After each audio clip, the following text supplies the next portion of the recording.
İcedi Kırım Yaşlar Birleşmesi Vatanım Kırım adlı programmasını takdim etti.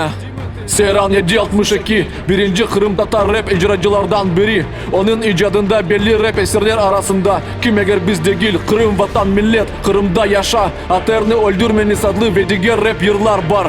Dilara Mahmudova dağcı, meşhur Kırım Tatar yırcı, bestekar, Özbekistan, yalan sözler, ya kohay tebe, seni sevem adlı türkülerinin müellifi. Defalarca Grand Prix sahibi olup çıktı ve 70'ten ziyade halkara yarışlarının ve festivallerinin laureatı. Osman Cemaletdinov, sanada MJL adının belli, icracı, beatmaker, ses rejisörü ve Kırım Tatar trap üslubunun başlayıcısı.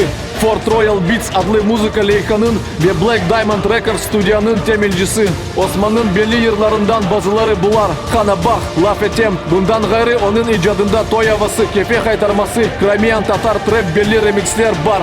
Elena Ablazimova, muvaffakiyetli Kırım Tatar yırcı, aktrisa, alıbarıcı, senarist, sanalaştırmacı ve hoca. Defalarca hükümet konser tedbirlerinin iştirakçısı ve Sankt Peterburg, München, Paris'te ve Ukrayna şehirlerinde olup geçken halkara yarışlarının galibi. Dmitri Basulayev, Kırım estradanın parlak yıldızı, alıbarıcı, Payushi Berek adlı halkara türküler festivalinin Grand Prix sahibi. Georg Oz adlı birinci halkara yarışının finalisti.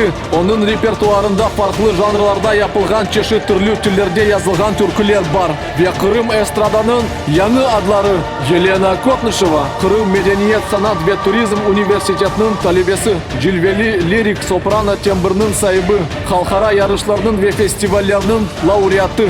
Feride Ablazova, parlak geleceğine umut bergen yaş yırcı.